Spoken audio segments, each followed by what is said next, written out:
Welcome बच्चों, in this session we will discuss about turning at plain road. ठीक है, simple सी बात है कि अगर आप टर्न लेते हो, प्लेन रोड है पूरी तरह से, तो उस पे टर्न लेते हो तो आप खुद फील करिएगा। अगर आप साइकिल वगैरह से हो तो क्या होगा जी, आप एक तरफ बेंड कर जाते हो। और हाईवे वगैरह पे तो देखिएगा कि बकायदा आप ही नहीं, सड़क में भी बेंडिंग कुछ शो होती है। That is called banking of road. ठीक है, तो ये क्यों होती है, किस लिए होती है, ये अभी हम देखते हैं।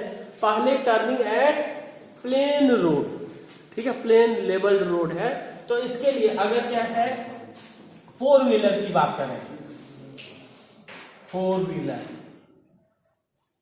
ठीक, जैसे कार है, ट्रक वगैरह है, कुछ भी है, साइकिल या बाइक वगैरह तो थोड़ी सी बेंड हो जाएगी, उसकी अलग कंडीशन है।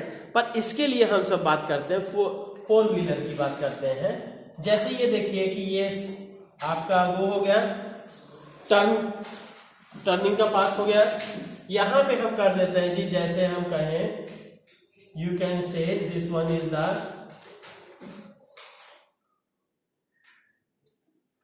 Is the vehicle.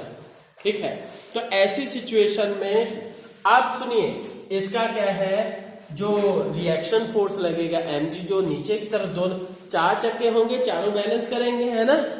तो अब ये है कि टोटल वेट उसका नीचे की तरफ और चारों टायर्स पे रिएक्शन फोर्स लगेगा ऊपर की तरफ। तो जिसका रिजल्टेंट हम यहां एक मिडिल में ही मान लेते हैं, ये mg नीचे की तरफ जी, mg नीचे की तरफ, और इसका रिएक्शन फोर्स क्या हुआ, ऊपर की तरफ। ठीक है, और ये रिएक्शन फोर्स किसके कारण से, चारों टायर्स, चार है चाहे 8 है चाहे 16, जितना भी, वो हर एक गाड़ी के अलग अलग होते हैं, उसके कारण से क्या है, रिएक्शन फोर्स सभी का अलग अलग ऊपर की तरफ होगा, और रिजल्टेंट क्या है, कैपिटल आर हो गया। ठीक, अब टर्न ले रहा है तो टर्निंग के समय में उसको क्या है, सेंट्रीपिटल फोर्स चाहिए होगा, है ना, सेंट्रीपिटल फोर्स चाहिए होगा। तो यहां पे फ्रिक्शनल सेंट्रीपिटल अगर फोर्स ना मिले तो क्या होगा, वो बाहर की तरफ भाग जाएगी, छटक जाएगी गाड़ी। ठीक है, तो अब ये है, यहां पे centripetal force will be manage from force of friction. ठीक है, here the required centripetal force will be manage from force of friction. तो बात करते हैं जी क्या, तो यहां क्या है, तो ऐसी situation here the required centripetal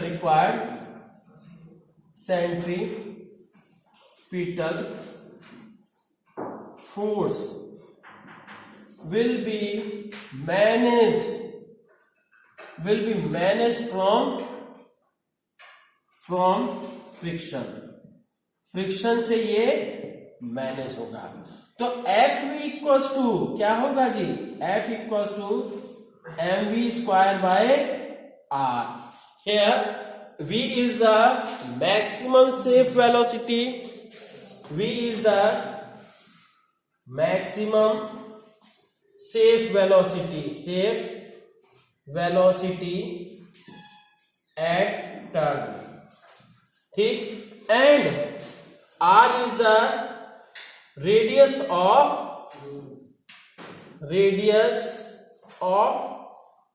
turn। तो बच्चों ये ध्यान दीजिएगा, सड़क का नहीं, जो पाथ ये व्हीकल ट्रेवल करेगा उसका रेडियस। ठीक है, सड़क का तो हो सकता है अलग हो, है ना, तो ये चीज। तो यहां से हम क्या है, दिस विल बी, ये condition also force of friction is equals to mu into r, and r is equals to mg, so you can say F equals to mu mg, F equals to mu mg। तो ये put हो गया जी। ठीक है, ये put हो गया यहां से, तो इसलिए क्या है, आप कह सकते हो ये mg, so you can say mu mg equals to mv square by r। तो यहां से क्या हो जाएगा, ये v will be equal to under root of mu are.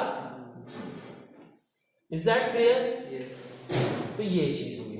तो मतलब क्या है कि दिस ये कोफिशिएंट ऑफ फ्रिक्शन यूज हो रहा है, मतलब जो ये भी है centripetal force is balanced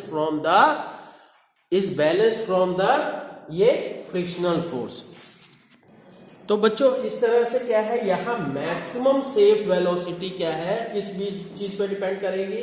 increase करने के लिए रेडियस बढ़ा दीजिए, रेडियस बढ़ाने का मतलब क्या है, लंबा टर्न लीजिए, तो आप आसानी से तेज स्पीड पे भी निकल सकते हो। इसीलिए देखिएगा हाईवे वगैरह पे क्या है, लंबे टर्न होते हैं, ठीक है। यहाँ सीधा सिंपल सा देख लीजिए ट्रेन वगैरह का, अगर छोटा टर्न है, जैसे तुरंत अगर ट्रेन वगैरह को मुड़ना रहता है तो वहां स्पीड बिल्कुल स्लो होती है। और वैसे क्या है, मतलब रनिंग तेज स्पीड में अगर ट्रेन है तो उसके लिए टर्न क्या है, काफी लंबे रहते हैं, मतलब उसका रेडियस बहुत लंबा रखा जाता है ना। तो देखिएगा तो ये चीज यहां से मतलब दूसरा कि कोफिशिएंट ऑफ फ्रिक्शन बढ़ा दिया जाए, ठीक है। दोनों चीजें बढ़ाने से क्या है, ये मतलब सेफ वेलोसिटी की वैल्यू बढ़ जाएगी, ठीक है। तो अब now let us see the condition for two wheeler. Second is ये टू व्हीलर के लिए, जैसे टू व्हीलर मतलब साइकिल भी हो सकता है, बाइक भी हो सकती है, स्कूटर भी हो सकता है। और आप ये जान लीजिए, अगर आपको पता है कि आपको इस तरफ मुड़ना है तो आप, और साइकिल चलाना आप बढ़िया से जानते हैं, साइकिल या बाइक वगैरह, तो अपने आप उस तरफ बेंड हो जाइएगा, खुद फील करके देखिएगा। अगर बेंड नहीं होते हो तो जान लीजिए आप गिर भी सकते हो, ठीक है। अगर स्पीड तेज रहेगी तो आप गिर जाइएगा। और दूसरा क्या है, अगर आप बेंड नहीं करते हो तो क्या है, क्या प्रॉब्लम आएगी कि आप मुड़ना था इधर चले जाएंगे सीधे, ठीक है। खुद से आप फील कर सकते हो, बिना मतलब बेंड किए आप कोई टर्न लेके देखिए तो ये इम्पॉसिबल है। यहाँ तो क्या है, बिल्कुल स्लो स्पीड रहेगी तभी आप बिना बेंड किए ही टर्न ले पाएंगे, ठीक है। टू व्हीलर में तो इसमें क्या है, bending of cyclist, CYC cyclist, bending of cyclist, कि साइक्लिस्ट कैसे बेंड करता है, ठीक है। बेंडिंग ऑफ साइक्लिस्ट क्या, जैसे हम मान लेते हैं फिर से क्या बच्चों, देखिए ये रोड हो गई और यहां क्या है साइक्लिस्ट, ये क्या है साइक्लिस्ट को का चक्का क्या है ऐसे मुड़ गया, भाई टायर के हिसाब से ही तो बेंडिंग होगी ना, ठीक। और सारा का सारा वेट क्या है, कहां पे, उसके हैंडल पे कंसंट्रेटेड होता है। और अगले वाले हैंडल पे थोड़ा सा भी कुछ छोटा सा कुछ पत्थर लग जाए, या इवन क्या कोई कुत्ता ही आके लड़ गया, या ठीक है कोई भी छोटा मोटा एनिमल भी आके भिड़ जाए, तो ये जान लीजिए आपको गिरना लगभग 99% श्योर है, ठीक है। कभी ऑब्जर्व करके देखिएगा, है ना। अचानक कोई भाग के आ गया और मालूम चला तुरंत गिर गया। और अगले चक्के पे ध्यान रखिएगा, अगले चक्के पे, पिछले चक्के के नीचे क्या है, कुछ भी चला जाए उतना असर नहीं पड़ता है, ठीक है। तो अब यहां से ये साइकिल का हो गया जी, फिर ये चीज ये साइकिल का हैंडल हो गया, है ना। तो यहां से अब हम कहेंगे, थोड़ा सा इधर कर दे रहे हैं कि आपको, ठीक, ये हैंडल हो गया। अब यहां से सुनिए, अब यहां से क्या है, इसका रिएक्शन फोर्स सुनिए, इसका रिएक्शन फोर्स क्या है, ऊपर इधर नॉर्मल रिएक्शन होगा ना, नॉर्मल रिएक्शन हमने कर दिया इधर, और नॉर्मल रिएक्शन इधर हो गया। ये टायर के कारण से रिएक्शन लगेगा, पर क्या है, हम इसके हैंडल के ऊपर ही कॉन्सेंट्रेटेड करेंगे, बता दे रहा हूं मैं, ठीक है। और फिर उसके बाद क्या है जान लो, हाँ। अब इसका वेट क्या होगा जी, नीचे की तरफ, mg नीचे की तरफ। अब यहां से इसका क्या है कंपोनेंट, क्या दिस विल बी द, ये कर देते हैं, ये अगर थीटा एंगल है, ये अगर थीटा एंगल, ये बेंडिंग थीटा एंगल से है तो ये भी थीटा होगी, है ना। तो ये थीटा हुआ, तो यहां से हम कह सकते हैं this will be the r cos theta and this will be the r sin theta. This will be the r cos theta and this will be the r sin theta. ठीक है, तो अब क्या है, ठीक, तो ये चीज हो गई जी।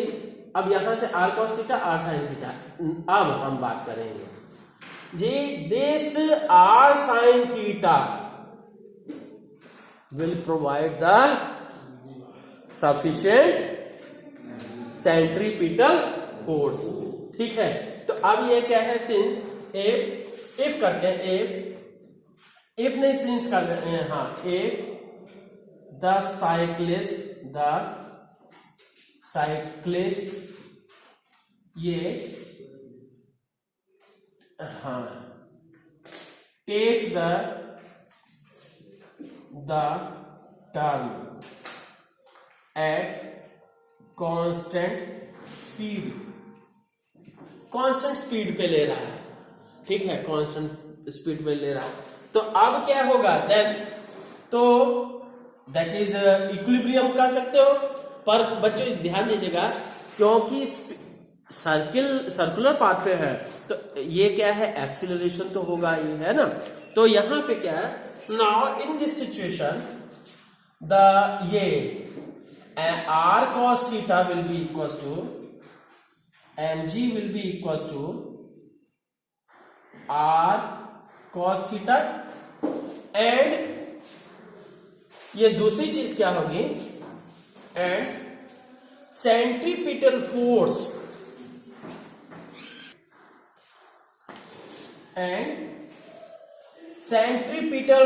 will be managed from r sin theta। centripetal force will be managed from, किससे मैनेज होगा, that is manage from r sin theta, r sin theta से मैनेज होगा।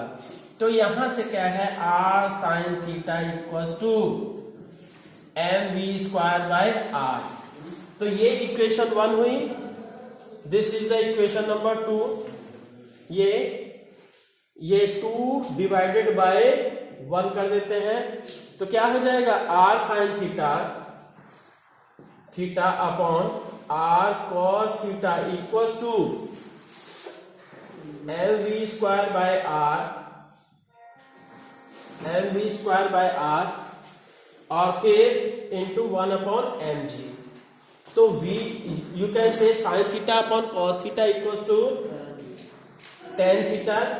तो mm gets cancelled, v square upon rg, तो v equals to rg tan theta. तो यहां से कह सकते हो जी। अब आप ये ध्यान दीजिए कि सिंस आल्सो आपको पता है v equals to under root mu R G, ध्यान आ रहा है। अभी हमने पिछले मतलब बिना बेंडिंग के किया था, मतलब क्या है, इट मीन्स, ठीक, विदाउट बेंडिंग, तो नतीजा क्या निकला, so you can say the, ये क्या है, bending plays the role of friction. Is that clear. जहां बेंडिंग नहीं हो रही वहां फ्रिक्शन वर्क कर रहा जा रहा, और यहां बेंडिंग है तो यहां फ्रिक्शन का रोल नहीं रह गया है। सो you can say, so bending plays the role of friction. ठीक है, तो बच्चों इस तरह से है ना। तो अगर क्या है, इसका मतलब ये भी कह सकते हो कि कार वगैरह अगर प्लेन लेवल रोड पे टर्न लेती है तो उसके टायर ज्यादा घिसेंगे और साइकिल वगैरह के टायर कम घिसेंगे। और हाईवे वगैरह पे अगर क्या है वो जो हाईवे पे रोड है थोड़ी सी बेंड रहती है, जिसके कारण से टायर वगैरह कम घिसेंगे उनके भी, क्योंकि सफिशिएंट बेंडिंग मिल गई। तो इसलिए क्या है फ्रिक्शन के फोर्स की जरूरत कम पड़ी। ठीक है बच्चों, ओके, थैंक यू।